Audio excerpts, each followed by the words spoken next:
Did you know that a young boy drowned the year before those two others were killed? The counselors weren't paying any attention.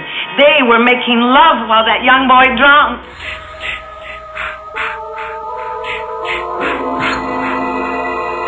Hey everyone, what's up? It's Joe from Grindhouse Grotto. So yeah, it is officially Friday, April the 13th. I am super stoked. It's one of my favorite days of the year. I love Friday the 13th. And what better way than to talk about the Friday the 13th films on Friday the 13th. So yeah, I'm staying up late. It's just a little past midnight. And I just, I'm starting to warm up outside. I'm starting to feel good. I'm starting to get the urge again to start watching some slasher films. And Friday the 13th is one of my favorite slasher franchises. So what I want to do today is kind of talk about my collection, and I want to do a ranking of the Friday the 13th films. So this is not ranking based off of the quality of the film. I mean, quality of the film is subjective based off of, what you think is good compared to somebody else's. So my interpretation of the quality of the film could be completely different than somebody else's. So what I'm basing my ranking off of is ranking the films that I like. So in the order of the films, in the order that I like the films. So yeah, so I'm going to go over my collection. I'm going to go over every Friday the 13th film that I have in my collection. And then I'm going to do a review of the movies. And this is not going to be a full in-depth review. It's just going to be me sharing my thoughts on the Friday the 13th franchise and how I would rank them based off of which films I like. Okay, so first off, one of the first box sets, or the first Friday the 13th films that I owned were the Paramount. It was the Paramount release, the Crystal Lake to Manhattan box set. And unfortunately, I wasn't very smart back in the day when I bought this, and I threw away the box that it came in. So what I was doing was I was taking all my movies and I was putting them in those folios. So yeah, this is what it amounts to today. So I've got basically all the Friday the 13th films on DVD and this little folio thing. And I do have the DVD box set of From Crystal Lake to Manhattan, which was actually an awesome box set for its time. And I really wish that I was smart enough to keep the box, but I didn't. So that was the first edition of the Friday the 13th films that I bought. And I owned that pretty much for the longest time before I upgraded to Blu-ray. And then after that, once I had the Paramount 8, I wanted to get the New Line films. So I saw this little box set at Walmart, I believe. I would say probably about 7 or 8 years ago. So it's been out for a while. And it is basically the New Line Jason slasher collection. And it's got Jason Goes to Hell, Jason X, and Freddy vs. Jason in it. And they come in these little thin cases. So you got Jason Goes to Hell, Freddy vs. Jason, and Jason X. And I actually took the DVDs out of this case. I still kept the boxes, but I was smart to do that. And I put it in the little folio with the Paramount 8. Not a bad box set for what it's worth. Obviously, with the rights issues, they couldn't, at the time, they weren't going to release a Paramount box set and include the New Line films. So that's why we ended up getting this separate release. So I was pleased to add that to my collection. And then eventually, they started to release the collector's editions of the individual Paramount films, and I kind of passed on that, to be honest with you. I was pretty content with the Crystal Lake to Manhattan box set that I had, so I really didn't feel the need to upgrade to those DVDs just for the special features. I know they were loaded with special features, but I felt like at the time when they released them, Blu-ray was just coming out, so I was kind of hoping they were going to release the Blu-ray, and I really didn't want double dip. And I'm pretty happy that I didn't do that, because shortly after that, they released those, they ended up releasing the Blu-ray box set. So I eventually picked up the first 3 films on Blu-ray. So I got the Friday the 13th uncut. Great release. And then I got the Friday the 13th Part 2. Love this film so much. Out of the first 3, it's definitely the best out of the first 3. And then Friday the 13th Part 3 in 3D. This one right here doesn't look as good. For some reason, they when they did the the work on it to restore it, it doesn't look as good as Part 1 and Part 2 for some reason. The 3D looks pretty good, but the 3D, every time I watch it, it gives me a headache. So I've watched it a few times, but I don't really watch it anymore just because the simple fact gives me a headache. So I just watch the regular 2D version of it. Great film though. Alright. So I was at that point when they had released these ones, I was kind of hoping that they were going to release the other ones, which they never did. So we're waiting around, us fans are waiting around for them to release the rest of the Paramount films. And in the process, they kind of just re-released these different box sets of the DVD versions of the Paramount films, which is basically just Paramount trying to, double, triple, quadruple dip on the nostalgia of the fans. Yeah, and I love these films, but I know enough about the films where I don't need to keep, double dipping, triple dipping, just to get another DVD release of it for extra special features. I'll go online and find out whatever information I want to know. I watch other people's YouTube channels. That's pretty much enough for me. I just love the films. To me, the films come first. Special features, they're great. I'm always looking to know the ins and outs of the films, but like I said, I can research it on the internet. I don't have to double, triple dip just to be able to get a little bit more insight on the films.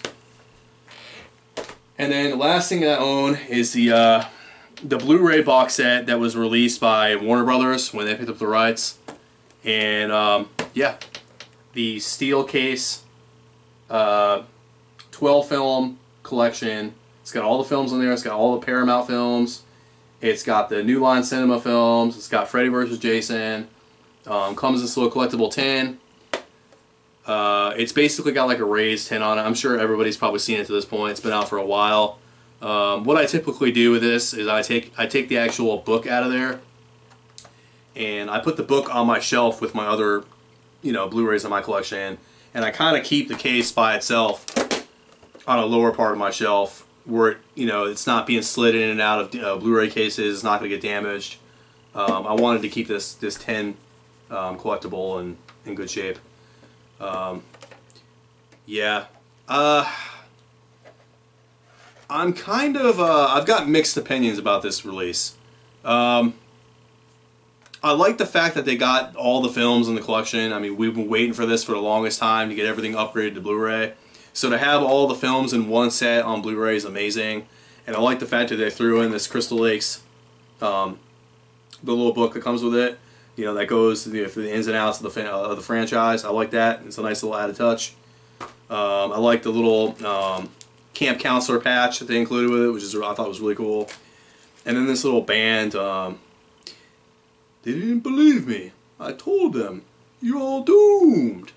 I don't know. I probably didn't do that very good, but I didn't do a very good, Crazy Ralph impression. But you get the idea. So yeah, I thought that was pretty cool.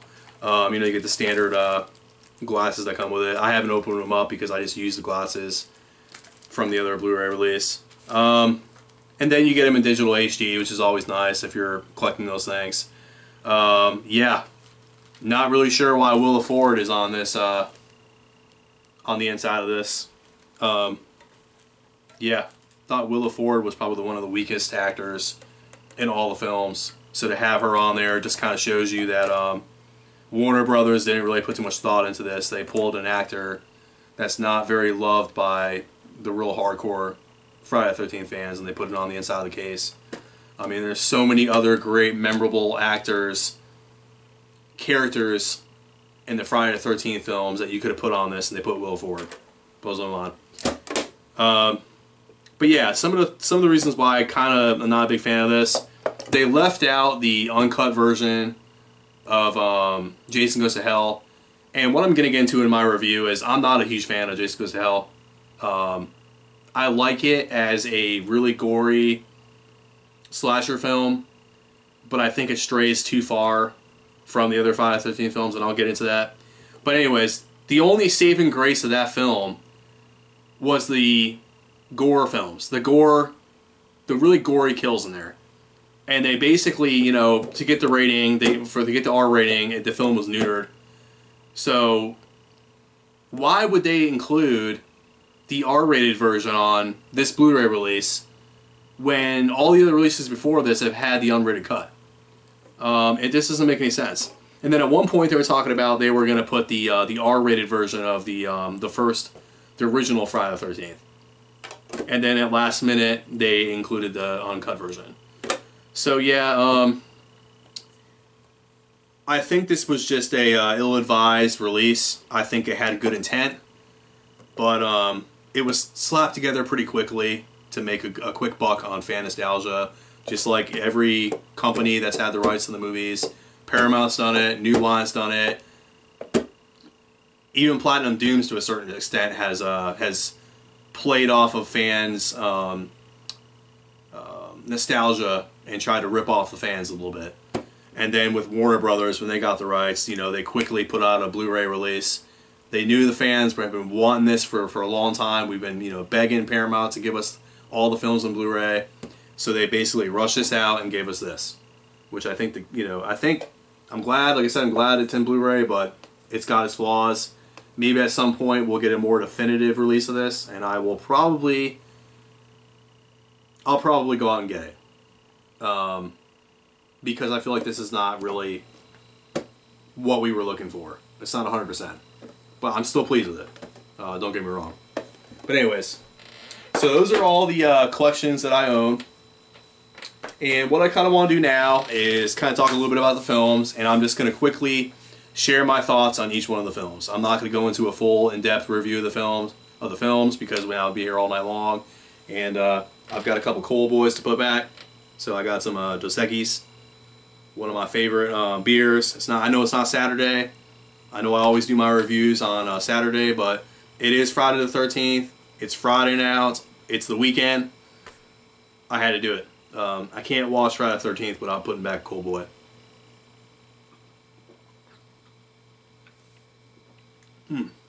Excellent. Just wets the whistle a little bit. Alright, so some of you all might know this if you've watched one of my previous films. The first film I'm going to talk about here, and I've got some notes on this, so bear with me, it's a lot to talk about. So I'm going to kind of be reading off this a little bit, and I'm going to be talking about it. The first film I'll talk about, don't get me wrong, I don't want anybody to be confused when I make this statement. I don't see Freddy vs. Jason as being a Friday the 13th film. And I'm going to explain why. And this happens to be why I'm reviewing it first. I'm not putting it in my ranking because, not because it's a bad film. It's better than some of the other ones in the franchise, but I just don't see it as a Friday the 13th film. The reason being is that they had been basically wanting to get Freddy and Jason together in a film way back since Part 7. And with New Line, Freddy's their baby, okay? They've been making all the Freddy films, all the Nightmare on Elm Street films for the longest time, and New Line finally got the rights to the Friday the 13th franchise. So by the time they got around to making Freddy vs. Jason, I think that at that point in time, it was Freddy's film, and Jason was in Freddy's playground, so to speak. It was a nightmare film, and they just kind of splashed in Jason, in my opinion. It seems like it's more of a Nightmare on Elm Street film than it is a Friday film. I don't know if anybody feels that way, but that's kind of my thoughts on it. I don't think it's a bad film. I mean, there's some elements to it that I don't like. Namely, I don't really care for the look of Jason. I mean, he's just basically this lumbering, Frankenstein-looking Jason.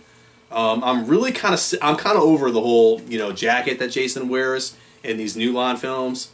I wish they'd go back to the look of the Paramount films.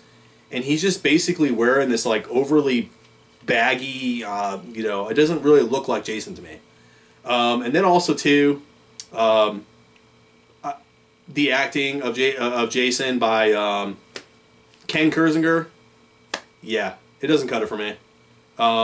There's some times in the film or in Freddy vs. Jason where I do enjoy his acting, but for the most part, it's kind of like he's trying to be like Frankenstein. And I've watched some of the documentaries, and they've actually, Ken Kersinger actually said that he tried to make his portrayal of Jason be like Frankenstein. Whether that was his own spin on it or whether he was told by a director, I can't really remember from watching the documentary, but he tried to make Jason be like Frankenstein, and I feel like that's not what we've all grown in love for Jason. And I understand they were trying to move away from Kane Hodder. I guess they said that he was too small, and they wanted somebody to be bigger to be fighting Freddy. So we got Ken Kersinger, and yeah, that's pretty much my thoughts on Freddy vs. Jason. I think it's a good film. There's some pretty cool creative kills in there. There's some really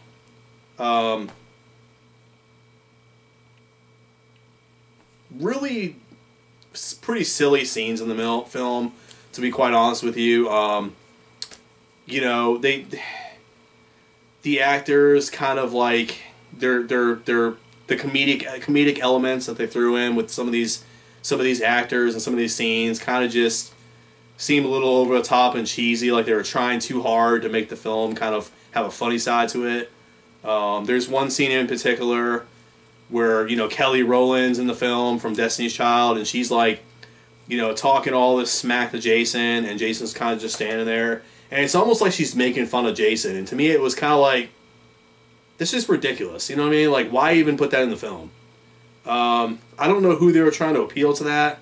Maybe they were trying to pull in this, you know, younger generation that's never grown up on the films, and they're finally getting introduced to it with, you know, Freddy vs. Jason.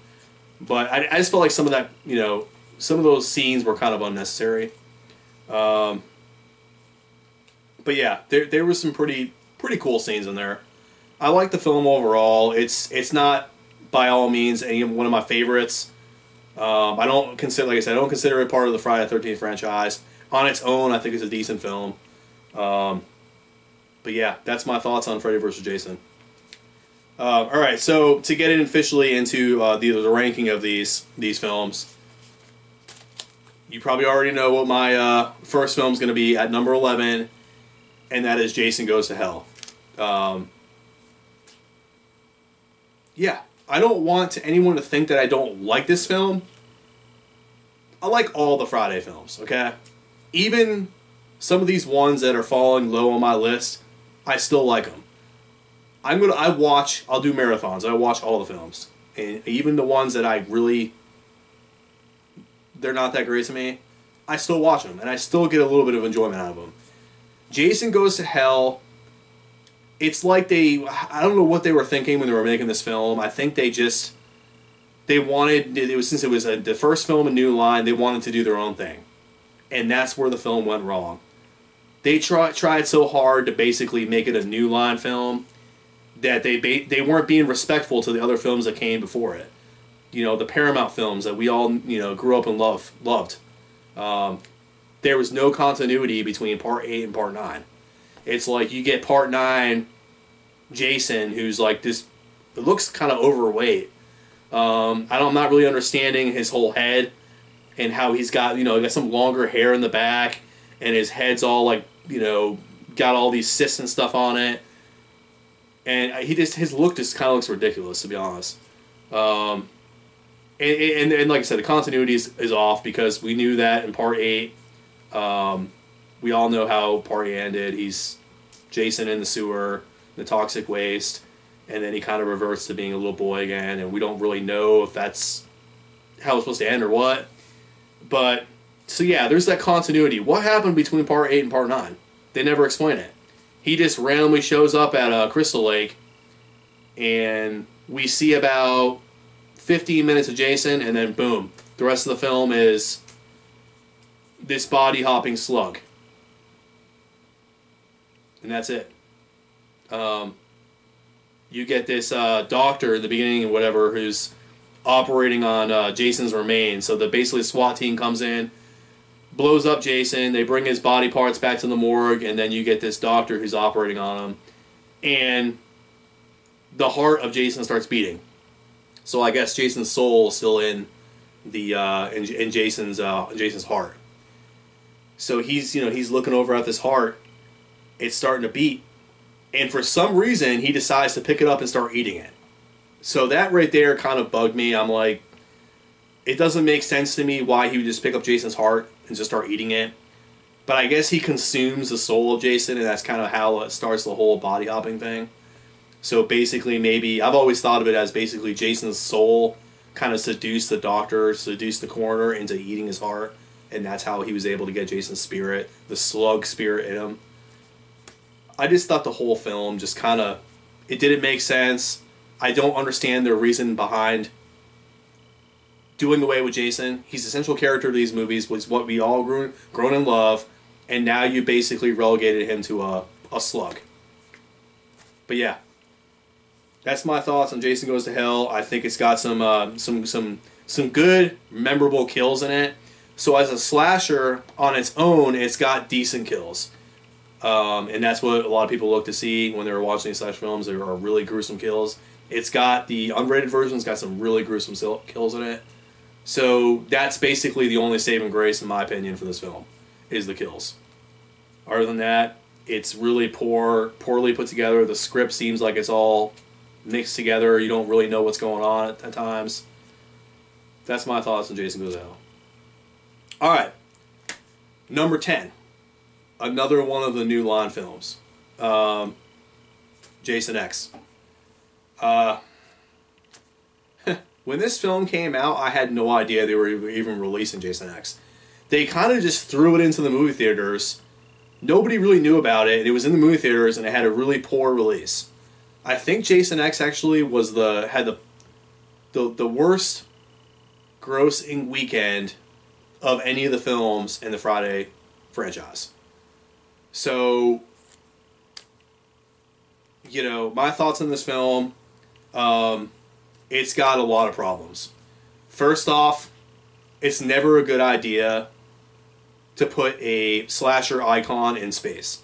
We've all seen it before. They brought the Leprechaun in space. That was the end of the film. So with Jason in space, it was like, I felt like it was just like, all right, we've done everything we can possibly do. What's the next cool thing we could do? How can we pull the fans in for another Friday film? All right, let's put them in space. Yeah. So I heard about this film, I think from one of my friends. They're like, hey, did you know Jason X is in the movie theater? I was like, no, I had no idea. They're like, yeah, we better go see it because they're getting ready to pull it. It's just not doing very good at the movie theater. So I went and saw this film in the movie theater. I went in there with a pretty open mind. With Jason Goes to Hell, after watching that film, really wasn't expecting much. I was like, you know what? It's a Friday film. It can't be as bad as Jason Goes to Hell.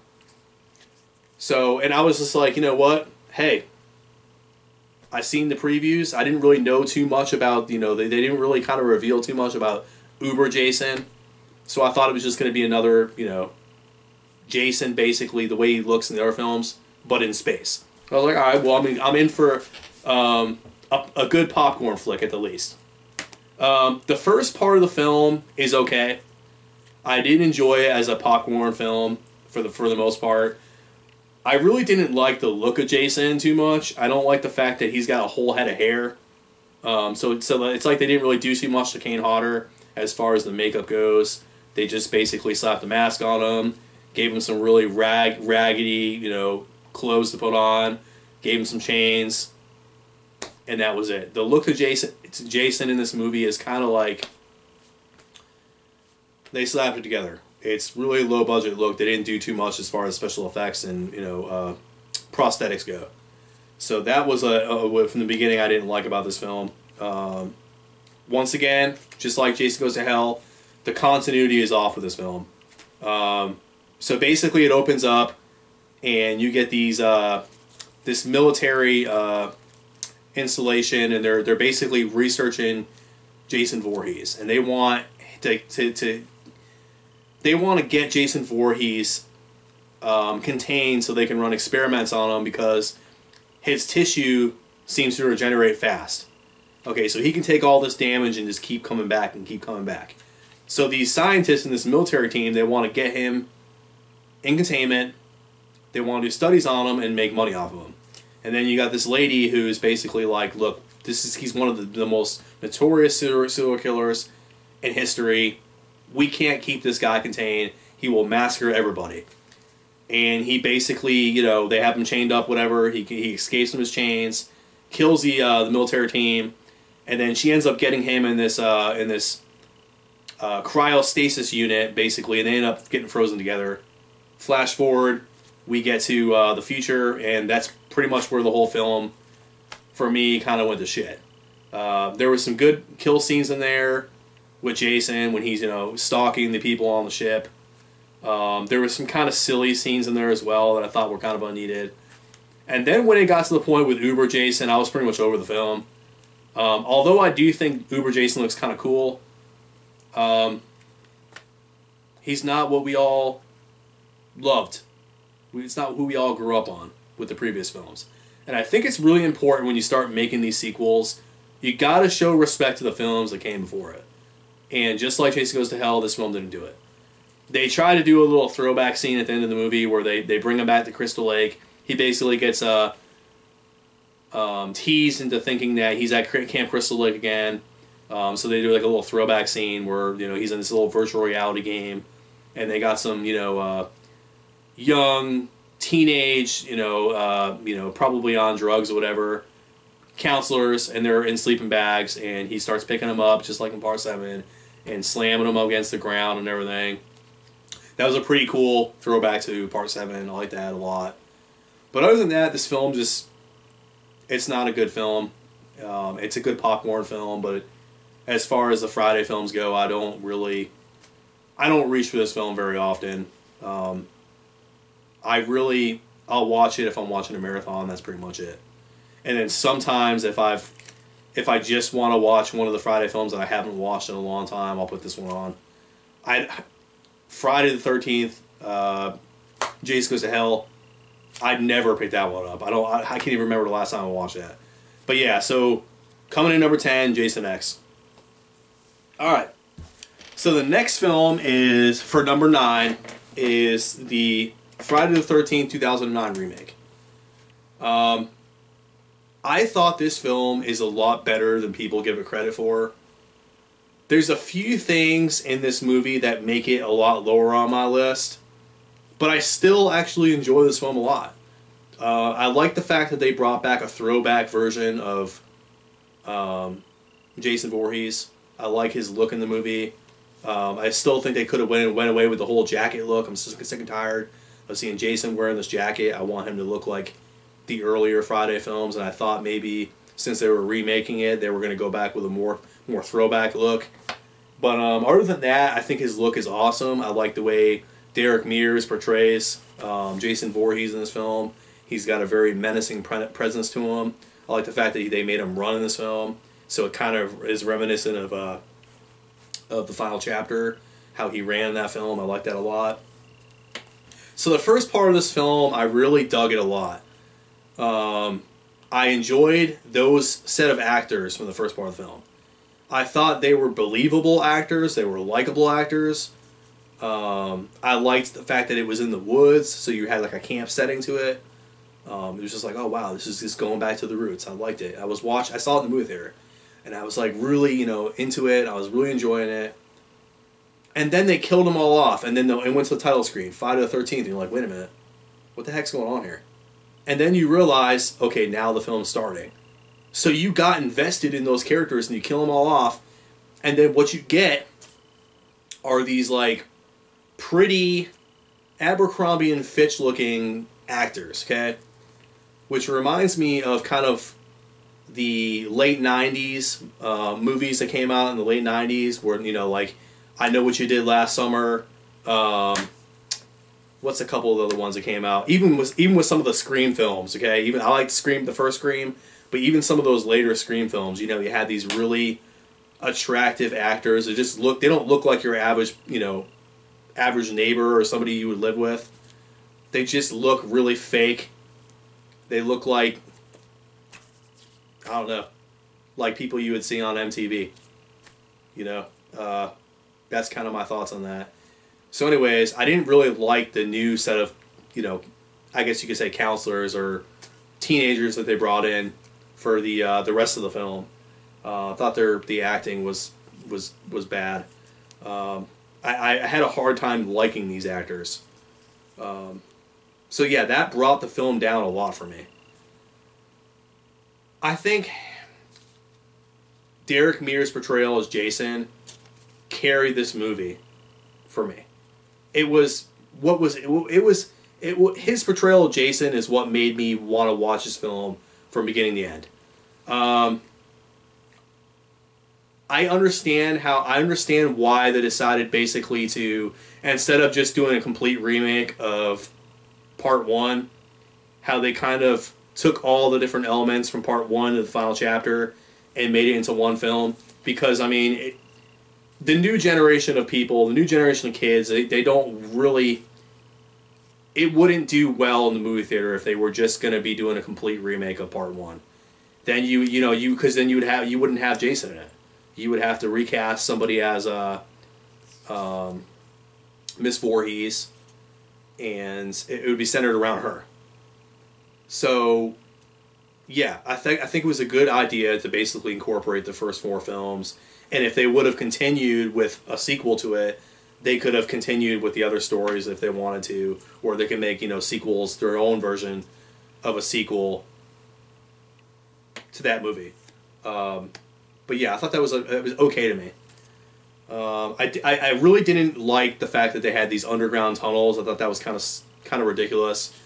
I feel like there's some things that we're not supposed to know. And with Jason, I don't want to know how he gets from point A to point B. I just want to know he kills somebody.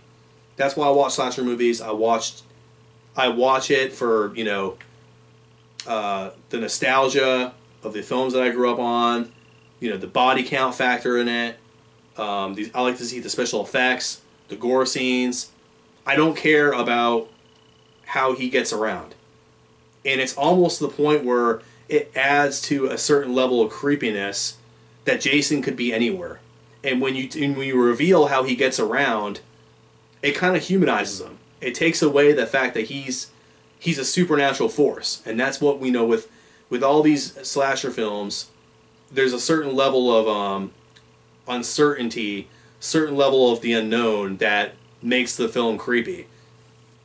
And so I don't think that was necessary. I dig it that they tried to explain it, but I don't think it was necessary. So yeah, that's my thoughts on the remake. Coming in at number 8.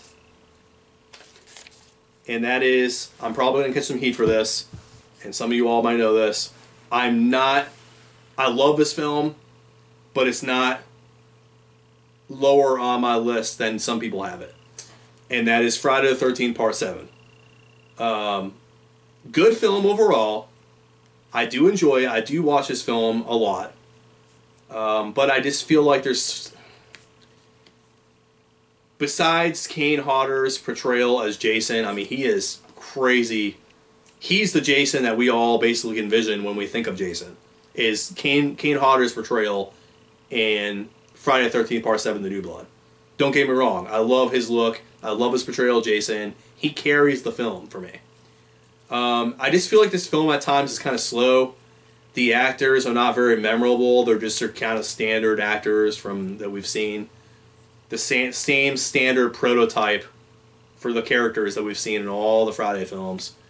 But they're just kind of a watered-down version of these characters that we've gotten in our films. I think the other Friday films do a better job at developing the characters, so you're more invested in them. And this film, you're just kind of like, there's no investment in it. So when you see this badass Jason played by Kane Hodder, you just want him to kill him so fast. So that's kind of my thoughts on the film. I just think that the acting's kind of off. The character development's not very good. I do enjoy the film. I like the whole, Jason versus Carrie aspect of it. I like that they tried to do something different. I love Jason's look in this film. So it's got this really awesome look to him, where you get to see all the damage Jason's had through all the films. I like the fact that John Carl Boucher, he wanted his Jason to look like he's been sitting at the bottom of the lake for several years. So he did a good job of that, and I really enjoy that aspect of this film. But other than that, it's not as high on my list as the other. It's just a simple fact that I feel like it's slow at times. The beginning's good, and then the end's good, and in between is kind of slow for me. The next film has some of the similar flaws as Part 7, and that is, not coming in at number 7, is Friday the 13th Part 8, Jason Takes Manhattan. Part 7 and Part 8 for me are very close. They're almost interchangeable for me. I mean, either one of them could be 7 or 8 in my ranking. But what puts Friday the 13th Part 8, Jason Takes Manhattan, above Friday the 13th Part 7 is this is the first film in the franchise that I saw. So I remember as a kid, the first time that I saw a Friday film was Part 8. And then when you see this really creepy, menacing Jason Voorhees and that slimy look that he has in the film, it just really, I just love that look in the film. I love the way he looks, creepiness to him. It would scare me as a little kid when he's stalking him in the back alleys of New York. We all know it's Vancouver, but when he's stalking him in the back alleys of New York, and he's, just the way Kane Hodder portrays Jason is just, it sold it for me as a kid, and so that was the first movie that I ever saw, and for nostalgia reasons alone, that's why to me Part 8 is a little bit higher than Part 7. But yeah, it's got a lot of flaws in it. It's not a great film by all means. It's got a lot of flaws, but it's an entertaining film. I think it doesn't get enough credit for the fact, at this point in the franchise, I mean, look, they've done it all, okay? So this franchise could have ended at final chapter, and then 4 entries later, we finally get Jason Takes Manhattan. Yeah, I mean, we're going into this film not expecting to get a stellar, Oscar-worthy performance from the actors, okay? And I guess you could say that about Part 7 as well. But the actors are a little bit more enjoyable than Part 7. I think the story, the pacing's better in the film. Yeah, I just dig it. I mean, I like the kills in it. So I like that one scene where that girl, she's kind of like a rocker, and she's got that guitar. She's got that cool guitar, the flying V guitar. She's down in the lower levels of the ship, and she's rocking out, making her little music video. And Jason comes down, and that cool little song that's playing. And then, even though that scene was basically butchered for ratings, I love the fact that he basically beats her to death with the guitar. That scene to me always is just memorable for me. I like that one scene where that girl, the Asian girl, she's in that kind of that little lounge area in the lower levels of the ship, and it's like got the disco balls on the wall and everything, and basically Jason's just like popping up all over the place. And then she finally sees him, and he basically picks her up and kind of strangles her to death, and then drops her. I always thought that was a really cool kill. I mean, all the kills in the film were kind of they were neutered for ratings, so you don't really get any graphic kills. But they were creative. At least they tried to make the kills different than what we've seen in the horror films. So I do appreciate this film for that aspect of it. Yeah, and I love Jason's look in this. The only thing one of the biggest things that bugged me about this film is the continuity from Part 7 to 8. And I know I said this about some of the previous ones I've already talked about. But the look of Jason, I'm like, okay, it looks like the look of Jason. He looks like that's the way Jason should have looked in Part 7. And it's like Part 7 is the look of Jason in Part 7 should be Part 8. So it's almost like, okay, so we're in Part 7. You know, you're seeing parts of his rib cage and everything. You're seeing his bones. His mask is all messed up. And granted, he gets a new mask in Part 8, but still, I mean, he looks more like battle damage in Part 7. And then in Part 8, it's like, okay, parts of his shirt have now returned. It's like he put a whole new shirt on or something. I mean, even though he's slimy, he's got a whole new shirt on. I mean, you see parts of his, parts of his pants are torn, whatever. They made an attempt to make him look battle damage, but they didn't really put in the effort to make the damage similar from Part 7 to Part 8. So there was a continuity issue there that kind of bugged me. But you overlook it. Like I said, you're not getting an Oscar-worthy performance here. It's a popcorn flick. You've seen all the other Jasons. You're just in for a good time. So for me, I can overlook it. All right, coming in at number 6 is Friday the 13th Part 6. All right, so this film right here, I really enjoyed it a lot as a kid. Okay, so similar to Part 8, Part 6 for me was always on TV. So between Part 8 and Part 6, those are the two films I've seen the most. And like I said before, nostalgia, I always go to this film because it's the film that I grew in love. Yeah, Part 6 got really good, memorable characters. To me, C.J. Graham's portrayal of Jason is my favorite portrayal of Jason. I like the look of Kane Hodder and the way they did his menacing presence and the way he basically carries himself in that film in Part 7. But in Part 6, I like the way C.J. Graham's... I like his acting. And I like the fact that he's like a rotting corpse and his face has got all maggots in it and everything. I always enjoyed that part of Friday the 13th Part 6. It's the first time we saw a zombie Jason. And I enjoyed that. I like the campiness in the film. So, the characters are really campy. You get that one guy with the torn jeans and everything, and he's kind of like a ditzy guy, if you want to call him that. He's not very smart, but he's comical, kind of similar to some of the actors we've seen in some of the other films. So he brings that comedic element to it. I like Tommy Jarvis in this film. I like his portrayal. So there's a little thing that bugs me in this is that you get the real hardened version of Tommy Jarvis, played by John Shepard in Part 5, and then you get Thom Matthew in this film, and he's basically, he's not really the same kind of actor. It doesn't really bug me too much, but it's still a continuity concern for me. I look for the continuity in films, and there's a lot of continuity issues with the Friday films, but not a big deal.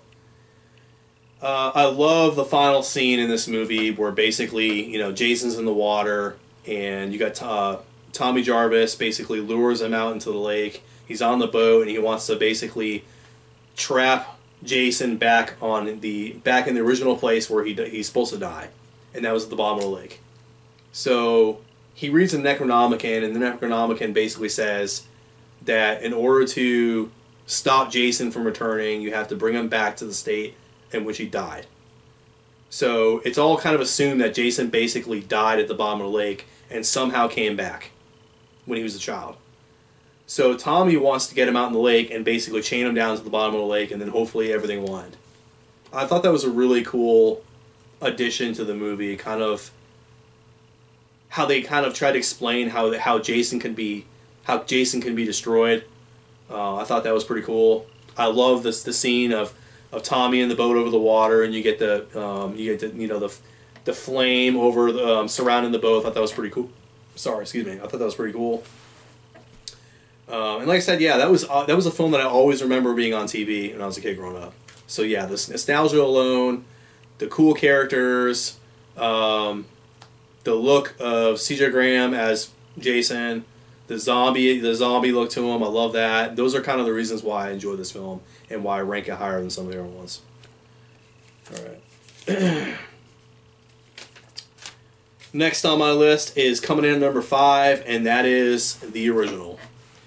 Now, I'm not one to just basically say, oh my god, the original one's got to be like number 1 or number 2 because it's the original Friday the 13th. I'm looking at all these films critically and as independent films in the franchise. And although it is an amazing film, it's one of the grandfather films that helped start the slasher genre. Although it's got those, you can give it credit for that. I think it hasn't aged very well for me. There's a certain level of creepiness to this film when I saw it for the first time, and that creepiness kind of died off for me. I don't get that creepiness anymore, and I think that's what made that film great when it came out, was the creepiness, not knowing who the killer was, and it was just kind of lurking in the shadows of the woods. You didn't know who it was. We didn't know at the time that it was Pamela Voorhees. We didn't know that there was Jason, that he was still alive. So you didn't know who the killer was. So it was kind of a murder mystery. There was a lot of red herrings in the film. I love the old 80s feel to it. That early 80s slasher feel that Friday the 13th has. You got some memorable characters in there. You got memorable actors. You got Adrienne King as God, what the heck is her name? I know this is gonna kill me. So you got Adrienne King's character. I'm sorry, I'm really tired. And then you got Kevin Bacon, who plays God, I can't even remember what his name is in the film. You got Kevin Bacon's character. So yeah, those actors stand out to me as, carrying this film. You got really good actors in this film, so the character development is excellent in the first movie. To me, I just feel like it doesn't stand the test of time anymore. The more I watch this film, I can't make it through to the end anymore. The thrill of finding out who the killer was, and then the kills to today's standard aren't really that great. So back when this film first came out, they were those kills in the film were gruesome kills. But to today's standard, they're not that great. So yeah, I enjoy this film. It's definitely a lot better than the other entries and the majority of the entries in the franchise. But I feel like it's lost a little bit of its shine over time. It's not holding to the test of time. Yeah, the story just kind of drags at times for me. All right, coming in at number 4 is Friday the 13th Part 3. Great film. I like the fact that they did the 3D for this. I really wish at some point that they would release a true 3D version of this so I can basically throw away the glasses and I can watch a real, true 3D version of this film. Because, I mean, the 3D aspect of it, they designed certain scenes in the film specifically for the 3D. So when you're watching it and it's not in 3D, you're kind of like, you're disappointed because it doesn't seem, it kind of feels out of place when you're watching these scenes that are designed in 3D. So yeah, hopefully they'll give it to us in the future, maybe in a future, maybe a 4K release. They'll finally get around to doing it. I don't think they're ever going to correct it in a Blu-ray release because they've already released it in a Blu-ray format. It would make more sense if they were going to re-release these films in 4K. They'll finally give us that true 3D version of this film. Yeah. So I love the kills in this movie. It's got some of the most gruesome kills in the franchise. I love the kill where the guy's basically walking upside down on his palms, and then basically he meets Jason, and Jason's standing over him and basically shoves a spear down his throat. I love that kill. I love the fact we see Jason for the first time, and he's got the spear gun. It's the first time we see Jason. He's got the mask, and we're like, who the heck's this guy? And he's got the mask on, and all of a sudden he kind of leans over, and he's got the spear gun, and he basically just shoots the lady in the face. I love that kill.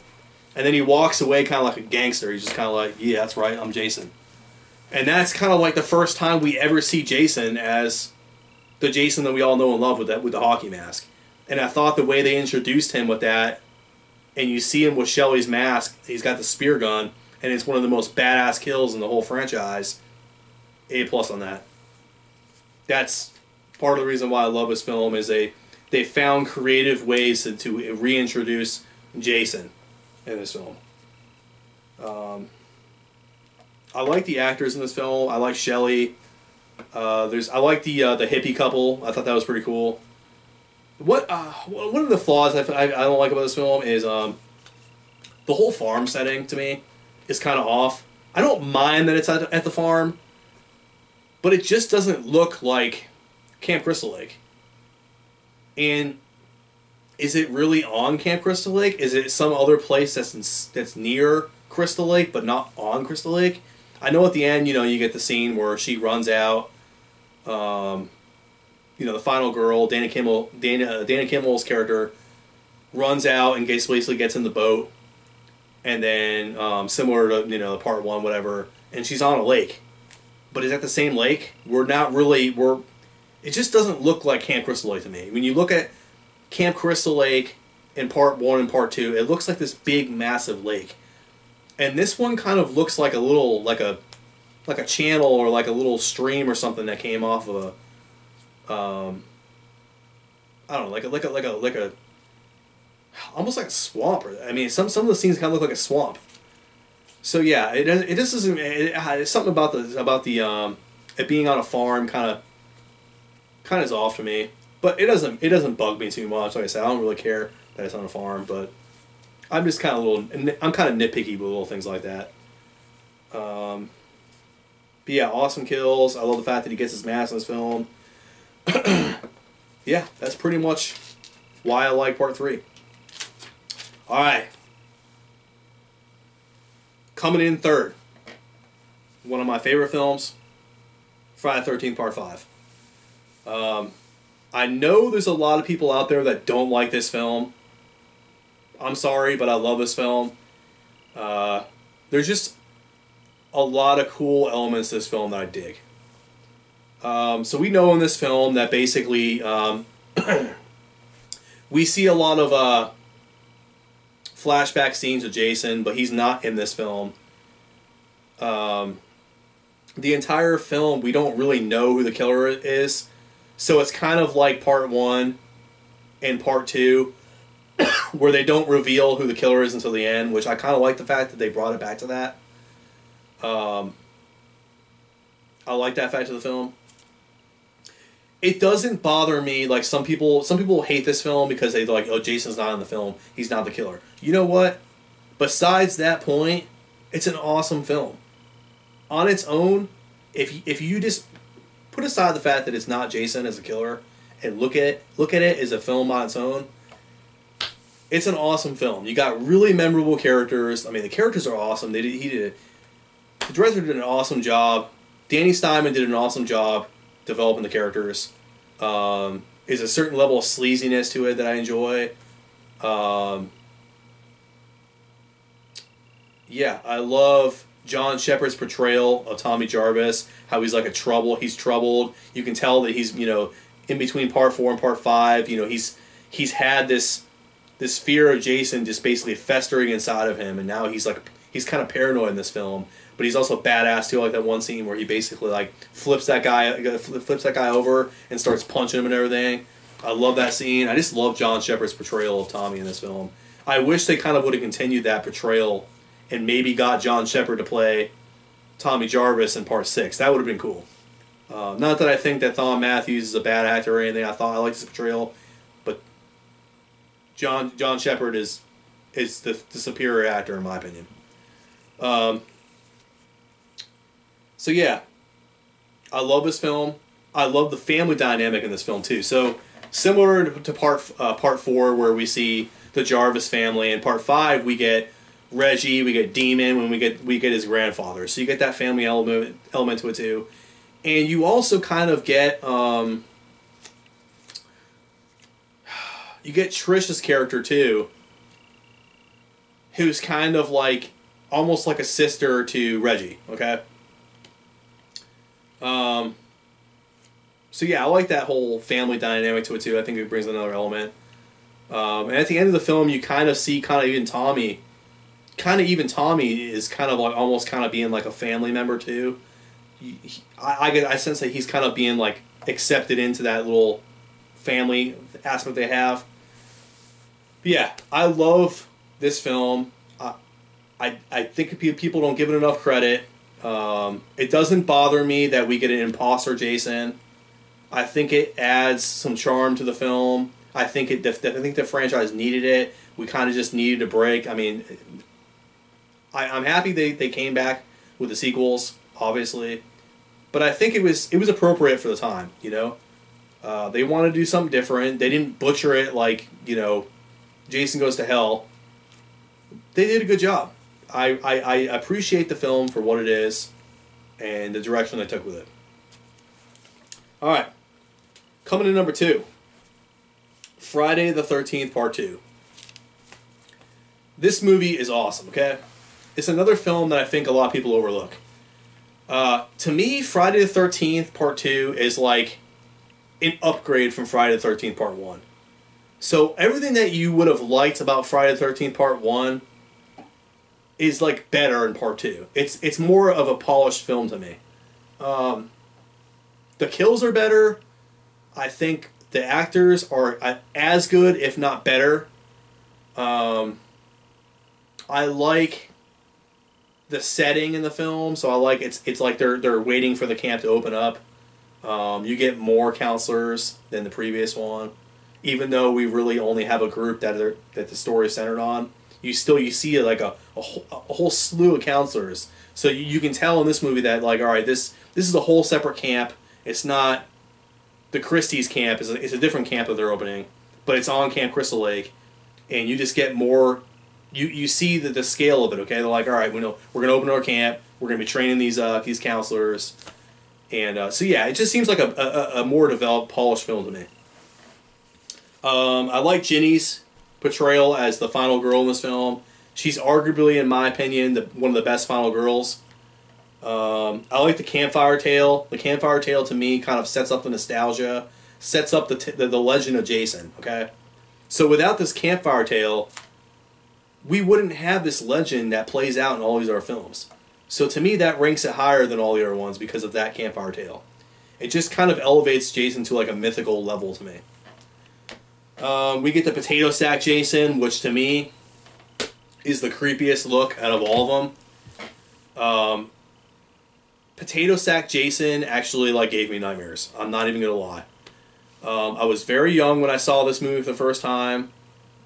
I saw the later Paramount films, so parts 6, 7, and 8, the most, and then I didn't see the original, you know, first 4 or 5 films until later on when I was probably like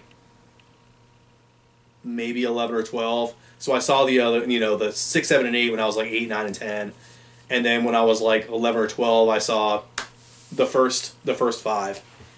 And part 2 always stood out to me because of Potato Sack Jason. And I used to, back in the day, I used to be out in the woods a lot as a kid, and I used to be like making forts and stuff with some of the other kids in my neighborhood. And so I was out in the woods all the time. And the fact that we see where Jason's stomping ground is, kind of, so to speak, where he does his dirty work, you know what I mean? We get to see this little shack out in the woods where Jason's living at. You know, we get this, you know, hillbilly-looking Jason, you know, this, you know, Mongoloid Jason with the long hair, you know, we get the potato sack on. You know, he's just all dirty looking. He looks like he probably stole these overalls from somebody. I love that. I love the fact that we get to see him out in the woods. We get to see where he's, you know, where he sleeps at night. Kind of gives you a little insight. It's kind of like what they should have done with the 2009 remake. If they just would have left it at that and not done the underground tunnels, it would have been fine. But yeah, that adds to the whole creepiness of it. The potato sack and him being out in the woods. The chase scene at the end of the movie was awesome with Jenny. I like that. It seemed like it was a little stretched out at times, like they spent a lot of time on that chase scene. But I enjoyed it. Yeah, I just love this film. I think it's just a more polished film compared to Part 1. And so it's helped build the slasher subgenre just like Part 1 did. It built upon it, but it still stands the test of time today. I can watch Part 2 all the way through to the end and not be bored compared to Part 1. So that's why it ranks higher.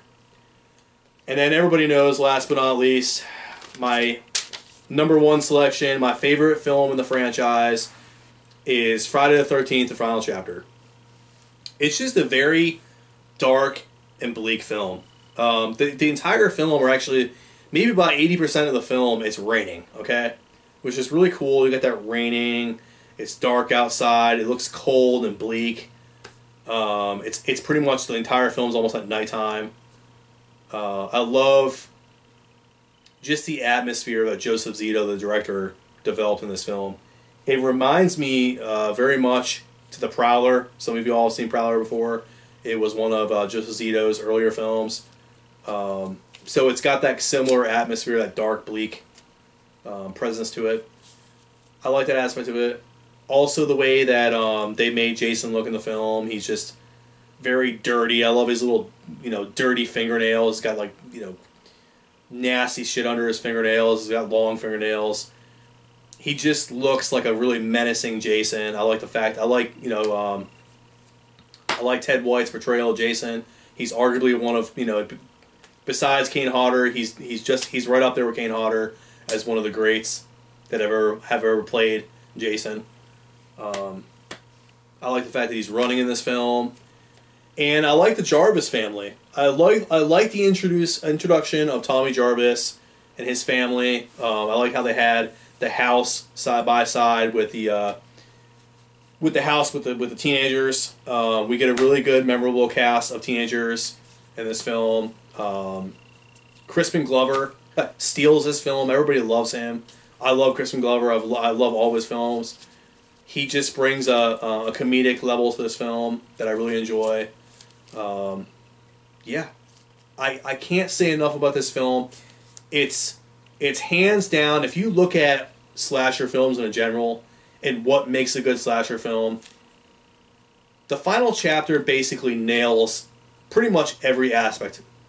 Nails every aspect down. It's got a good score. It's got a memorable cast. It's got that 80s campiness to it. The kills in this movie are freaking crazy. Tom Savini was over the top, so he did the special effects and the gore for the first movie, and then he came back and did Part 4, and it was like he was trying to outdo himself. And at that time, they thought that it was going to be the final film in the franchise. So he put everything out on the table. He put all the cards on the table. He's like, I'm doing it big with this film. And what we get is arguably, I look at these reviews that people that do on YouTube, and I'm going to put it this way. There's not that many people, I haven't seen anybody that doesn't like this film, okay? And it is pretty much number one on the majority of people's, ranking for Friday the 13th. Everybody loves this film. Not everybody's got it as their top film, but the majority of people, it's in their top 4, sometimes even in their top 2, most of the time. It's my number one. I love this film. Yeah. Hands down, the best, in my opinion, film, and it's the one I love the most in this franchise. And I would say it's one of my top slasher films as well. I don't like to normally include a sequel into my top films. My top, if I'm going to do a top slasher film, ranking the top slasher films, I don't normally want to consider a sequel factored into that.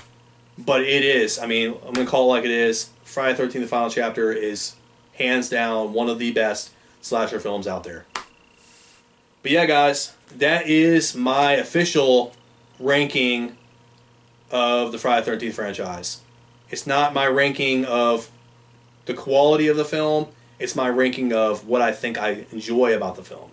Now, I did talk a lot about the quality as well, but my standard of quality is different than everybody else's standard of quality. So I'm primarily going off of my feelings for the film, what I really enjoy about the film. Alright guys, those are my thoughts on the Friday the 13th franchise. I hope you enjoy this film. It's Friday the 13th. Go out there, get yourself a beer, rewatch some of the films. Let me know in the comment section. What do you think about my ranking? Do you agree with me? What is your ranking? I'm curious to hear hear from everybody else. See what your thoughts are. Yeah. Hope you enjoy the film. If you enjoyed it, give me a thumbs up. If you're not a subscriber, please subscribe to my channel. Any support is appreciated. I'm also doing the 100 subscriber giveaway, so if you want some details on that, I've got another video I previously uploaded. You can go ahead and check that out. Alright guys, until next time, see you later. I got to warn you, you're doomed to stay. Go. Go.